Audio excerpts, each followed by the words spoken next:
What's up, Escaping Fragility? Colin here for another video. In my car, I'm regularly starting to enjoy this. It's fun. So, money. Just think about money. This is a huge topic. I mean, there's books written, podcasts, dedicated brands, people that like all they do is teach money. There's a lot of noise out there too. There's a lot of noise about money. People promote Forex trading and they talk about how you can invest in cryptocurrencies and the next big thing is this and that and get the new hot stock tip. It's mostly nonsense.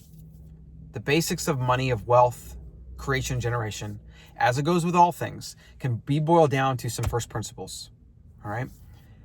Now, I don't know where I should go with this because there's so many things, from real money to gold to silver to Bitcoin to the fiat dollars, to how you use your money, not even going into that fiat kind of rabbit hole.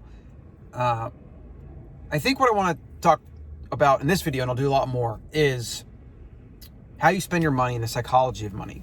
I just want to give you some of my thoughts and a quick summary of my history. So I grew up middle class, lower middle class. We didn't have a ton of money to spend to get things. Single mom.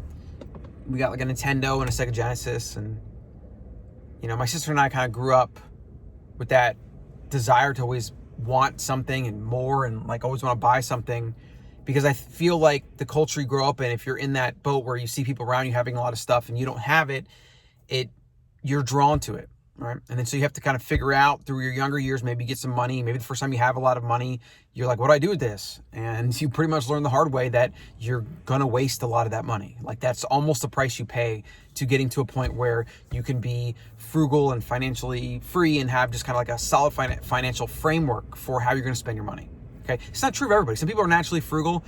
Maybe they grew up frugal and their parents built that into them. I don't know, but this is what it is for me, and I know it's for a lot of people. So I started playing poker professionally after I dropped out of college. I built my bankroll up to over $100,000. It was the most money I'd ever seen or had. And it was obviously a culture shock to go from, maybe making like minimum wage job. I was working at a hotel to night shift. I was making like 12 to 13 bucks an hour, going to community college, working out, trying to get healthy, do all these things. And when I kind of stumbled into poker, I very quickly moved to having a lot of money. So it was a big change. And I can tell you right now, I spent a lot of money on stupid shit. I wasted a lot of money. I bought keyboards because I was like, I'm going to get back into piano. I'm going to buy this $1,000 keyboard.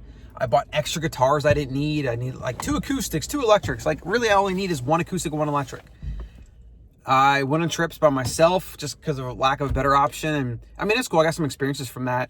I left early most of the time when I did that. I stayed in New York on this, basically shared an apartment with somebody, and on Upper East Side. It was a very cool experience, but I left early. And the girl that was renting it to me freaked out because I kind of left in the middle of the night.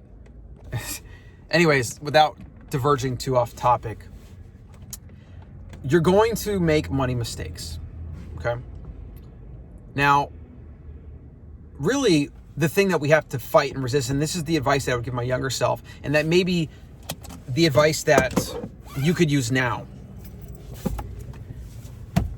Figuring out why you spend money, who are you trying to impress, what hole in your psyche are you trying to fill, what are you trying to compensate for? This is the hardest part of money, and that people don't really ever address. I mean, people will go their whole lives. They'll go into debt. They'll be buying stuff. They always need the new thing, this, that. They do these things to impress people when they don't even realize that's what they're doing, right? Like money is one of those things that the less self-aware you are, the less in tune with who you are and what your values are and what you want out of life, the harder it is to spend money correctly.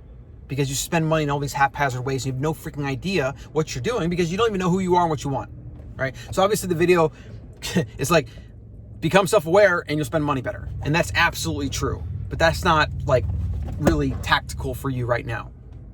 You should be working on that for sure.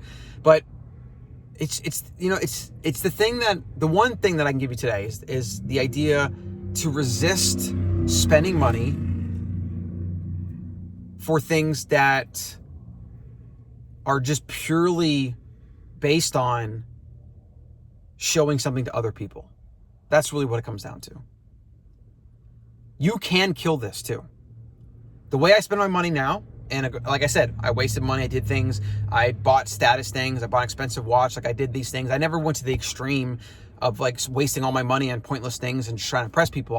I was a little aware, so it did curb my spending back a bit, and I did end up, with that poker money, kind of exiting the game with a little bit of money, and then I invested into a business. But over the years, I've learned that luxury items, status symbol items, whether it's a huge $60,000, Tesla that you think you need or whatever, versus a used car, whether it's like buying really expensive designer clothes when you could just buy some nice functional clothes that look great.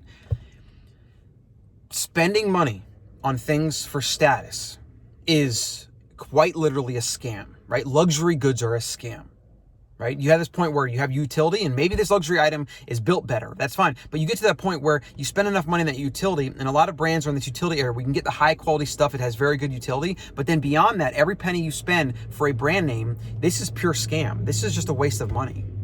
Like Yeezy shoes or Jordans or whatever people are buying nowadays. I would recommend to detach yourself from that as much as possible, right? Culture and status and consumerism are all intertwined, and they are one of the greatest scams of our time. The consumeristic culture, the more the debt-based system that America has become, which has brought a lot of wealth and prosperity to people. But why then are so many Americans debt slaves? The savings rate is like less than 5%. I mean, it's unbelievable. It's unbelievable that we can be the most abundantly rich in opportunity and resources economy in the world and actually have the most debt slave, financially insecure people as the bulk of society. Why is that the case? It really should be the opposite. We should have the most financially free people that understand money and that can use it and invest wisely and do all these things. And unfortunately, that's not the case. And a lot of that is the scam of consumers culture. It's the scam of luxury goods and status, and people blindly chasing those things because they think that's the goal of life or the American dream, or how much income do you make, and can you get a BMW with a large house, and you can impress these people, move, and you can constantly upgrade your lifestyle and move into newer and bigger neighborhoods and whatever. It's unbelievably stupid. And I get it. Like, you might be like, maybe you own a BMW, maybe you have that big house with a big mortgage. I mean, I have a house with a mortgage, right? But whatever. There's certain things that you will pick and choose and you will partake in. But doing it blindly, that's kind of the point here. Doing it blindly, not understanding the pros and cons. Like buying a home and thinking it's your greatest investment ever when usually it's your biggest liability, right? These are the things that people just do blindly because other people do them. That's the problem. That's when you run into problems. So, I mean, to keep this video under 10 minutes, all I can really tell you is to do your best to start becoming aware of this, of how you're spending money for status, for impressing people. A lot of it is actually subconscious. That's the first most important thing, because you can make all the money in the world, and when you don't have the psychology down and you don't have the self-awareness down, you will spend all the money in the world.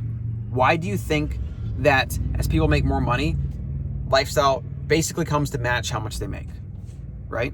That's just a constant. You see people that can literally make $1 million a year, $100,000 a month, that are in debt, that don't even save money, that don't even have investments. It's unbelievable. It's unbelievable. Excuse me. So that's it. Let me know what you think in the comments. Let me know. And what have you learned through your financial journey? Because we've all had situations and aha moments, and hopefully we've all evolved in some way from like when we were 20 to 35 now. Let me know.